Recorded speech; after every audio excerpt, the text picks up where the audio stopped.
welcome back to the Somers Sports Broadcasting. Today I'm here with Brandon, Benny. and so first up we have our New York Giants players interviews. So I am here with Andrew Thomas, and first question I have for you is, what position do you play and why do you choose that position? I play left tackle, and honestly, left tackle chose me. I didn't choose that position. I was a bigger kid growing up, and that's the position they put me at. Very cool. And what is your most proudest moment in your football career? So far, I would say our playoff win a few years ago. I think that was 2022. That was a great experience for the Giants. Yeah, most definitely. That was a great win. And what is one NFL player you look up to and why? Growing up, Ray Lewis was somebody that inspired me, just the way he approached every day, the way he worked hard. When I was really young, I used to play defense too, so I love how he played linebacker and approached the game. And what is the toughest challenge you have faced in your career? I would say this upcoming year, this is my first time having a surgery of this magnitude, so it's definitely going to be a challenge for me, but I have my mind on right. I'm going to do everything that's necessary to get back for the season. And finally, how do you feel about the Jameis Winston signing yesterday? I'm excited. He's a great player. I think he brings leadership characteristics to our team, and he obviously has a great personality, so I think he'll be good for our locker room. All right, thank you so much. I'm here with Tyler Nubin of the New York Giants. So we just want to ask you a quick question. Is that all right with you? Yeah, for sure. All right, first question. When and why did you first start playing football? Man, I first started playing football when I was like 6 or 7 years old, and I just knew I loved it. I just remember, watching football on Sundays with my dad on the couch, and just wanting to play. And so he put me in football, and ever since then, the rest is history. All right, man. And the second question I got for you today is, what is your favorite NFL team when you were growing up? I grew up in Chicago, so it was the Bears. That's nice. So also, my final question that I got for you today is, when you were growing up, who was your favorite NFL player to look up to that you respected the most? Brian Dawkins. I just like how he played, his energy, and he was mean out there. All right, well, thank you for letting us interview today. Yeah, what's up, man? So I am here with Jimmy Morrissey. And the first question I have for you is, what position do you play and why did you pick this position? I play offensive line, and it's the only position that I could play growing up because I was a big, chubby kid. All right, and what team did you grow up rooting for?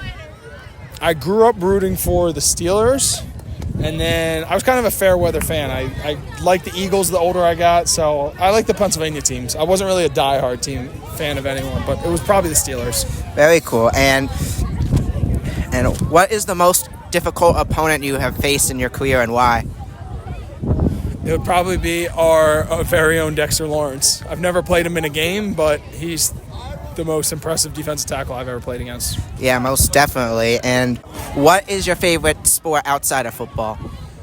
Probably golf. I love to play golf, and it's something I can do when I'm older. But growing up, it was baseball. And finally, how do you feel about the Jameis Winston signing? I'm pumped about Jameis Winston. I met him the other day. He seems like a great guy, and everybody that's played with him says he's an awesome teammate.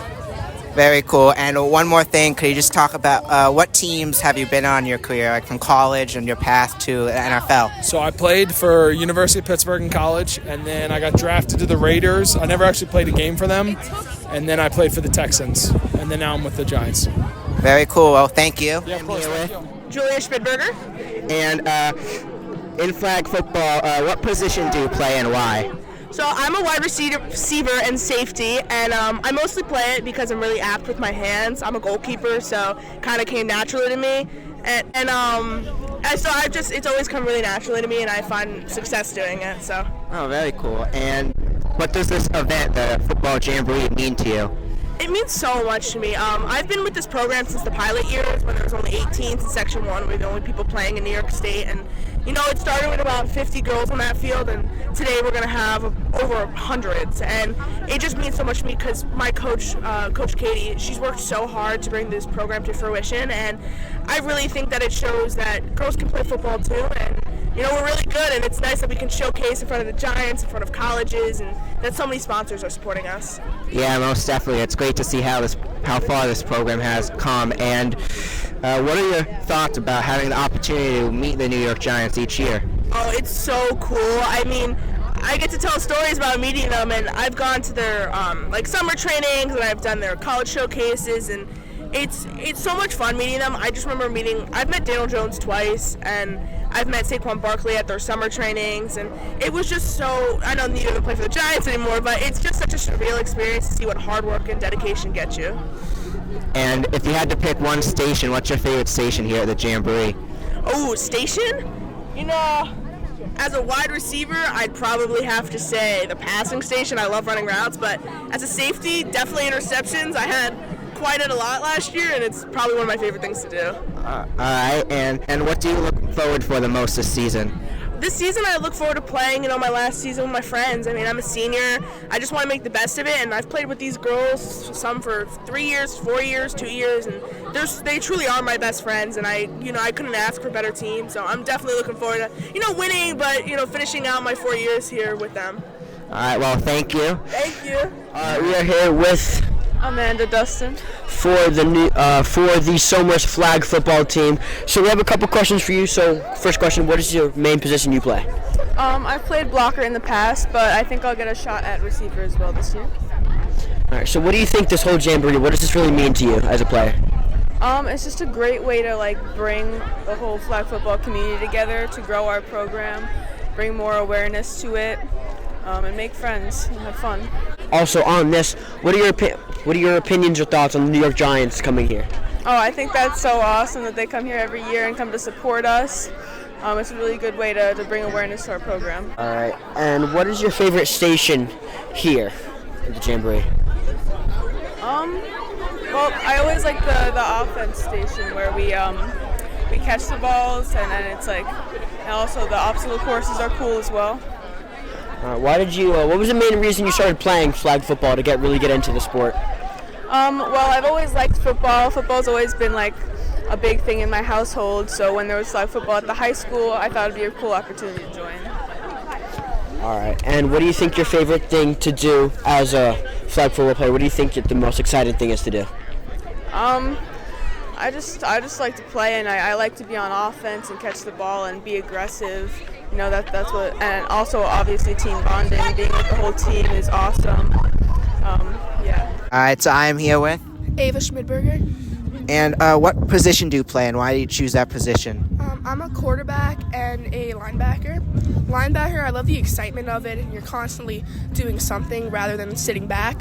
And then quarterback, I love just being the person that's able to throw to someone and then they have their moment and get the touchdown.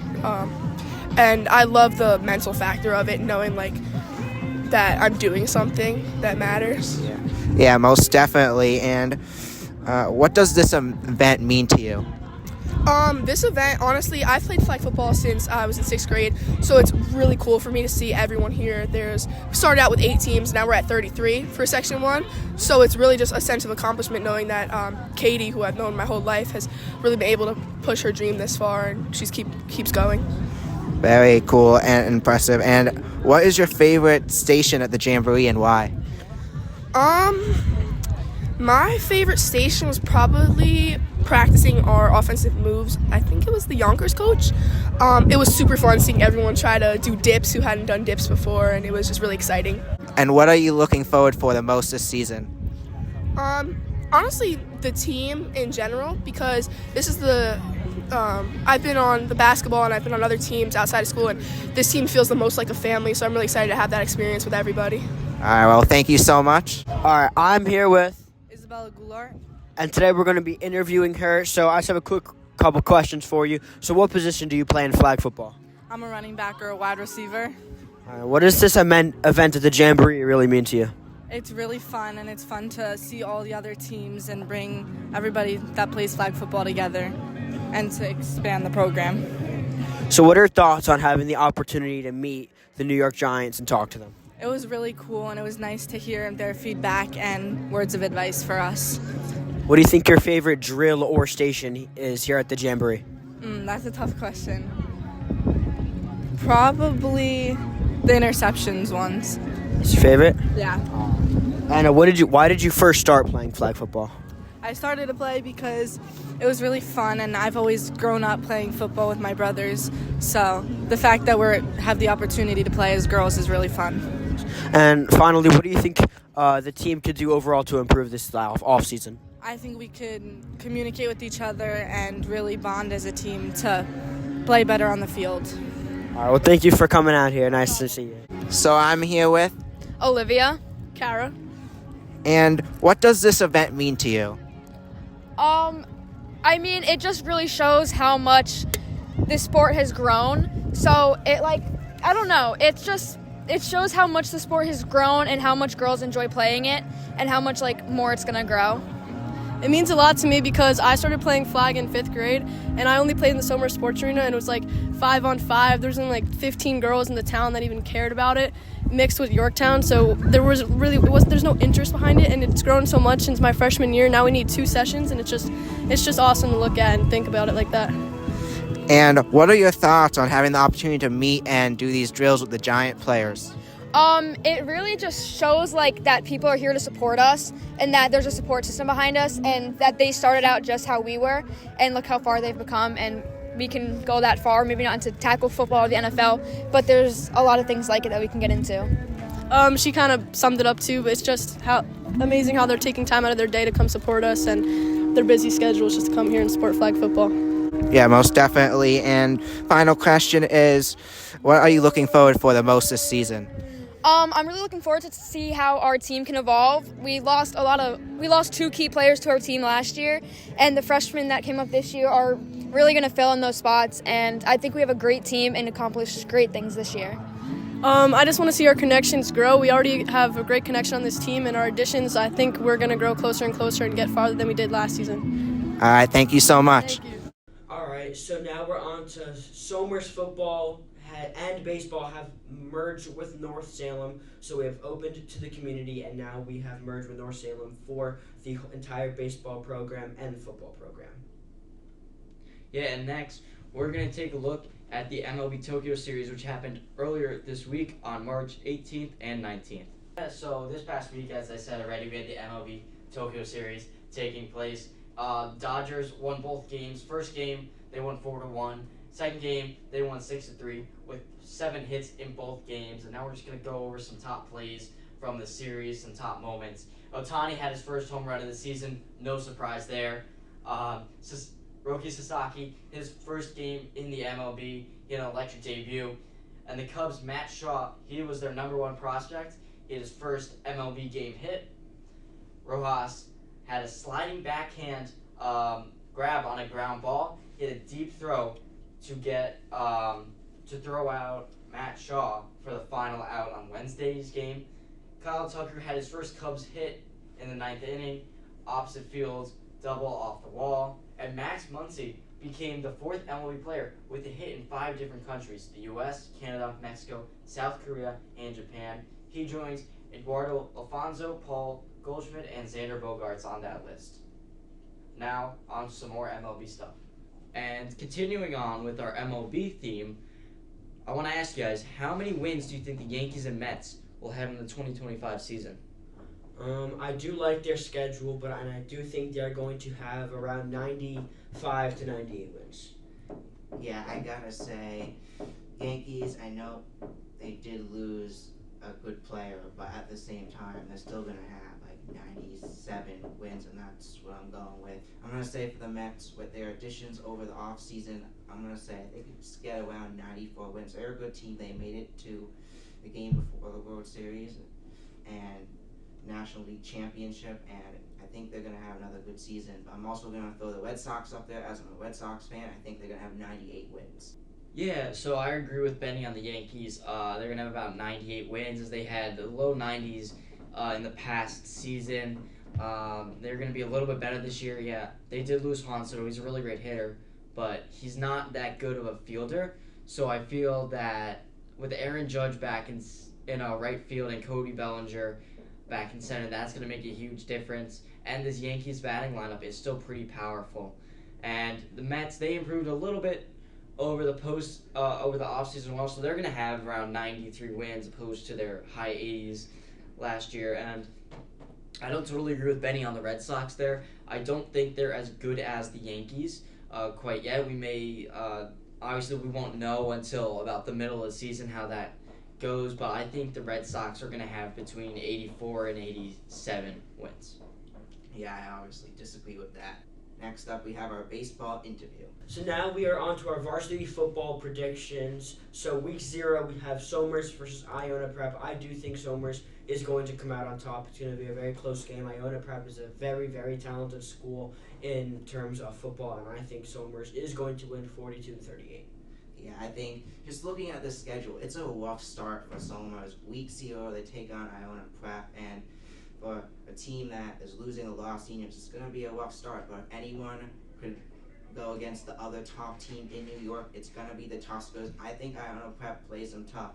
Tuskers' defense is losing a lot of players as they're graduating this year, and I think that is going to affect them at the start of the season. I think we're going to see a lot of points by both these teams. I see this game being a phenomenal one, going into overtime, tied at 42. Tuskers get a go-ahead touchdown, and it's going to be the Tuskers defense finally shows up, able to hold off Iona Prep to win 49-42, a phenomenal game in overtime. Yeah, Iona Prep is a very talented team, and Somers is losing quite a few key players and seniors before next season as they're graduating and whatnot. I think this is going to be a competitive game, but I think Iona Prep is going to come on top 38-28. Just a little foreshadowing here. Somers is the only loss of the 2025 football season. So next up, talk about a rough start to the season. After playing Iona Prep in week 1, you take on Y week 2, and it's going to be a tough game coming off probably a tough game against Iona Prep. I think Somers is going to win that one versus Iona Prep, but it's going to be another tough one. I could see Y going up maybe 1 or 2 touchdowns at some point this game, but I think Somers is going to win this at a walk-off touchdown, winning 35-31, but it's going to be a phenomenal game. Yeah, just like Benny said, I do think Somers is going to win, but I don't think it's going to be as close. Somers, if they lose that first game, which I don't think they will, I think they're going to snap right back. I think that motivation to win, because if they do win, they're going to be proud of themselves, and I do think they're going to carry that momentum into winning the next game versus Rye, which I think it's going to be 35-17. Yeah, I agree with a little more. I'm leaning more towards Benny's prediction opposed to Phillip's. I have this being a one-possession game and Somers winning 27-21. And I forgot to mention, last time you guys took on each other, it was the Section 1 championship where the Tuskers won 35-21. All right, now on to week 2, Somers versus Yorktown. I do think this might be a little bit closer, but I'm not too sure. Both teams are losing very key pieces, but I do think Somers is going to come up on top 28-21. Yeah, I think Somers going to come on top 21-20. This is going to be a very electric game. 2 teams, rivals. Yorktown always brings an electric student section. The student sections usually end up yelling back and forth throughout the whole game. They're going to bring the energy, and that's going to allow the players to feed off of that. Yeah, and I think it's going to be based on the first 2 matchups for the Tusker season. It's going to make this Yorktown game a tougher game to win, just because they focus a lot on those 2 first matchups. And I think Yorktown's going to give Somers a one for its money, but I do think Somers is going to take this one. I think Yorktown is going to lead for most of this game, but Somers winds up taking this one in a nail-biter, 28-23. Yeah, next up, week 3, Somers versus Mayapack. This is where Somers' season starts to get a little easier. Not super easy, but a little bit easier.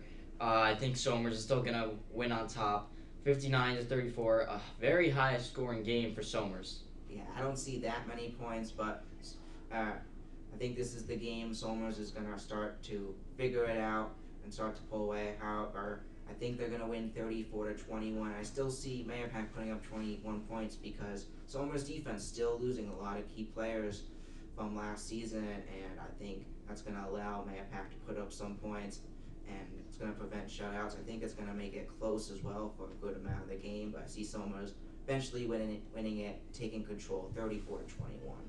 Yeah, I have something similar to what Benny said, but I do have Somers putting up 8 more points. I do think this is a really, really great Somers football team. I think they're going to start swinging right back into it and win this game. Yeah, and just to mention, last time these guys took on each other was week 2 of 2024. Somers won 42-20, and that game was in Mayapack. This game's going to be the first home game for Somers this year. So now on to week number 4. We have Somers taking on Harrison. Last time they took on each other was the round 2 of the playoffs. Probably one of my favorite games I got to call. Came down right to the end on a fumble where Somers won 14-6, and I think we're going to have another nail biter. I think Harrison is going to give Somers a run for its money. Yes, we dominated against them in the first game of the season, but I think Harrison, especially Somers' defense not being as good, I think Harrison is going to make it a close game. It's going to come down right to the end, but Somers is going to take this one 17-14 in a nail-biter. Game-winning field goal as well by Gavin Kelly. I do have Somers winning this. I think it's going to be just as close as it was last time. I think it's going to be 21-17. Both teams obviously losing key players as graduation, but I do think Somers is going to come on top narrowly, 21-17. Yeah, I have this being a very close scoring game. Definitely similar to round 2 of the playoffs last year. 12-7, Somers winning. All right, now we're on to week 5 versus Carmel. Carmel, honestly, they do have a good team in other sports, but I don't think they're the strongest in football. And I do think this is the week where Somers wins it. Once again, I do have them winning 28-14.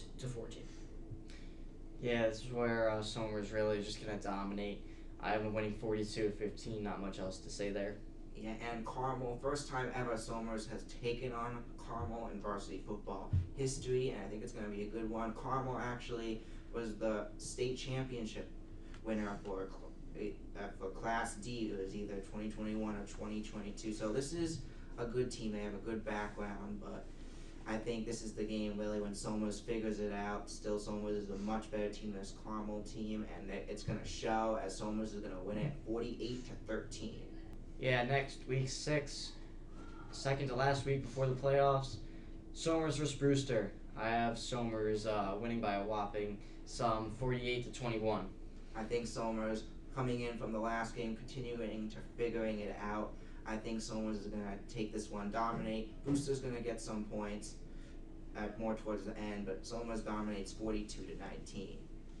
Yeah, I do think that Somers will win this game. The Brewster Bears aren't really the greatest team in the football department, but I do think Somers is going to win 35-14. And a cool fact is they took on each other last year in week 6, and this was the first ever game that we got to broadcast off our YouTube. We got to do the game the week before, Harrison Somers on Local Live, but this was the first ever game we did on YouTube where Somers won 38-7 versus Brewster.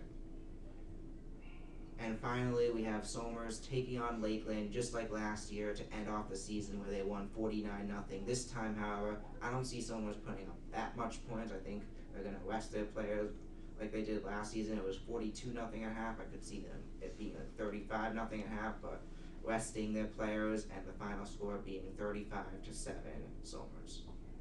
Yeah, I also do agree with Benny. I think they will be resting their starters unless they lose one of the games before where they really want to try to win this game here, but unless they don't lose any previously, I do think Somers is going to win 32-12.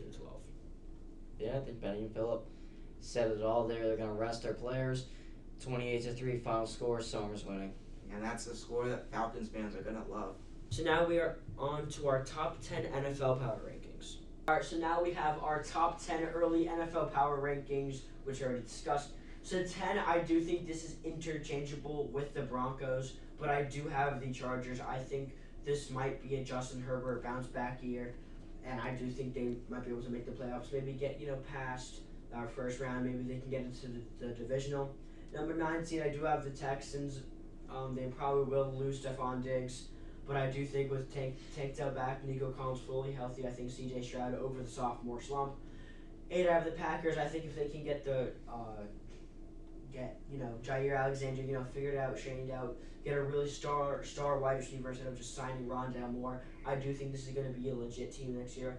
7, I do have the Cincinnati Bengals. The Cincinnati Bengals are a great offense. I think they have one of the best offenses in the NFL, but the worst defenses in the NFL. I do think this is a year they could bounce back and maybe make the divisional or the championship.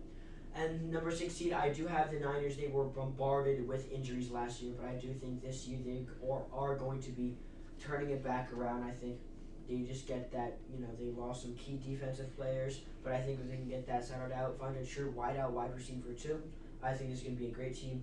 Number 5 seed, a little shocking. I do have the Chiefs.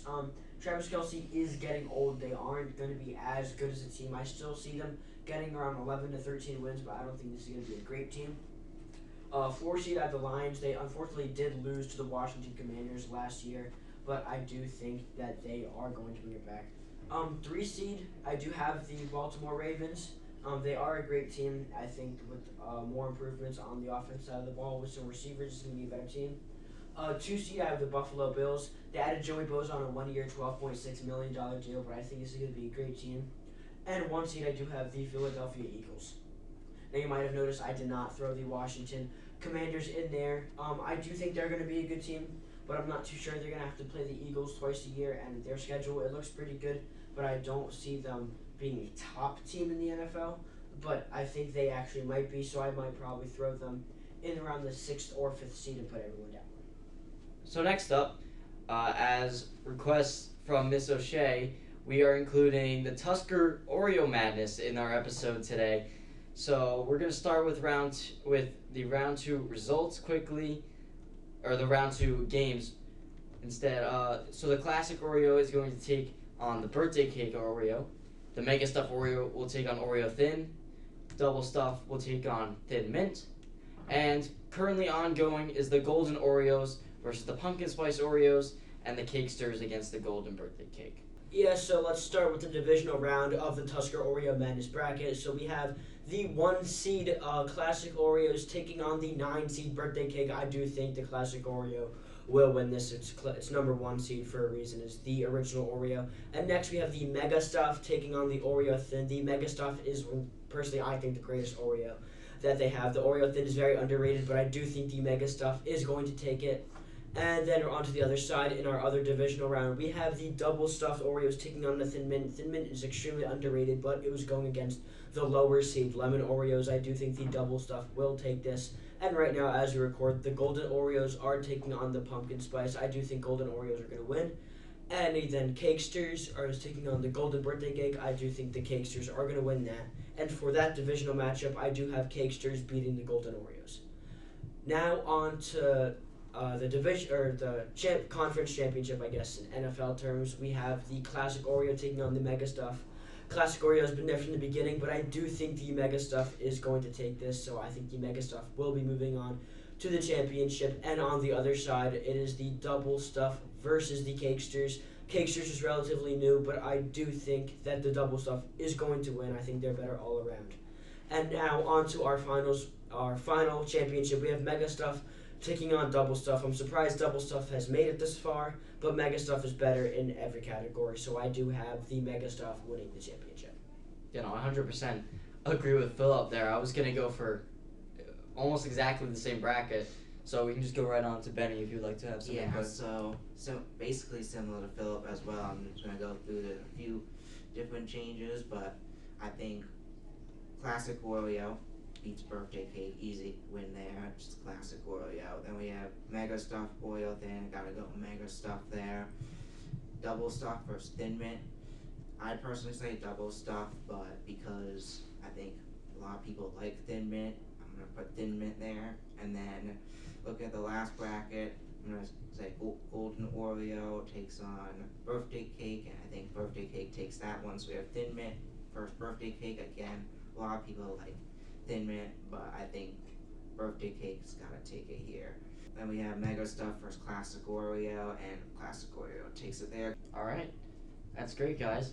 So now on to our underdog teams of the NBA playoffs. I think some underrated teams are going to be the Knicks and Lakers. I love the Knicks and Lakers, and I do think that people don't think the Knicks have a defense. I think over the next course they have rested their starters, but I do think that this will be a great team in the playoffs. I do think they can make it to the championship. Yeah, and I got underdogs. That doesn't mean I think they can make it all the way, but the Grizzlies, yeah, they're up there with the rest of the teams. They're like competing for a 2 or 3 seed, and they haven't been talked about as much as the Nuggets and Lakers. I know they haven't made it far in the playoffs before, but they're a team to keep an eye out for, and the Bucks as well. Bucks are always a team to keep an eye out for in the playoffs. Even though they're not having the best season, they could still go on a far one. Yeah, now for an overrated team, I do think the Celtics are a little bit overrated. I mean, they are a good team overall, but I'm not too sure. I mean, I think they might two-peat. I think they might win it again, but I just don't think they're going to do it. So you think the defending champions are overrated? A little bit. There's a reason why they're the champion. But under my thing, I think this is just an easy one. Yes, the Lakers got Luka, but they're still overrated. Luka's still new to the system, and I think that's going to show in the playoffs.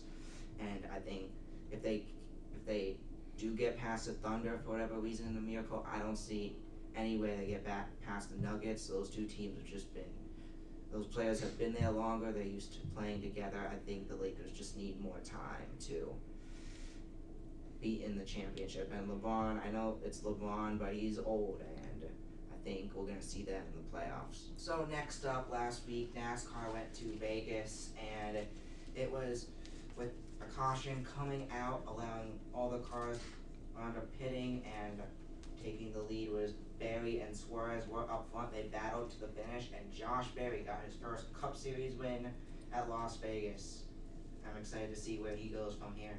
So next up, we have NASCAR Miami taking place this coming weekend, and it's going to be a good race. It's going to be a good race, and it's Josh Berry coming into this one from a win. I think he's going to compete, but I think it's going to be a Fords race. The Fords are going to show up in this one. I think it's going to be Ryan Blaney who takes this one.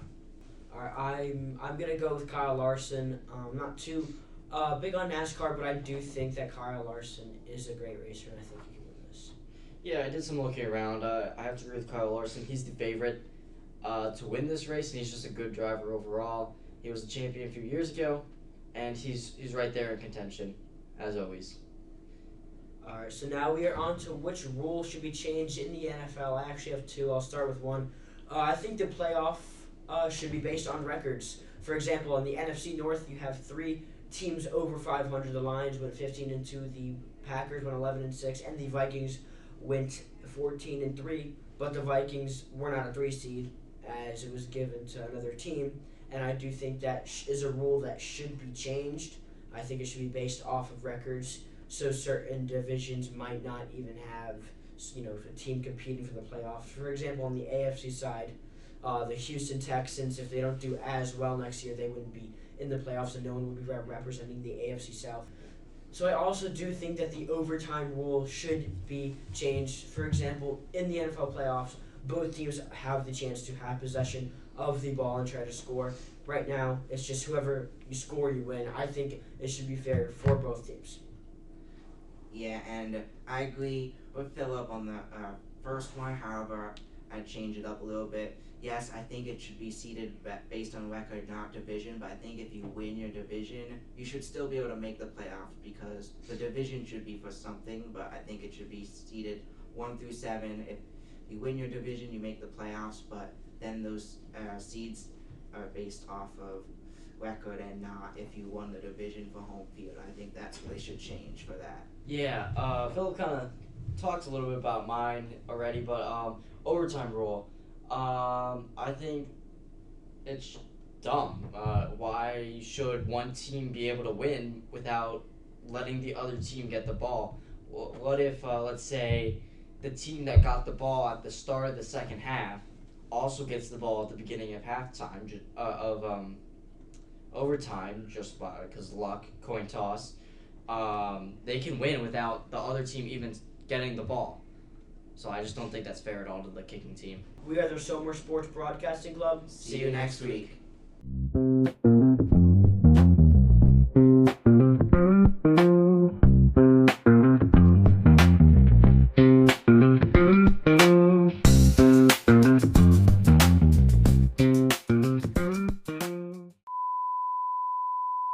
This is currently ongoing right now in the comments, I believe.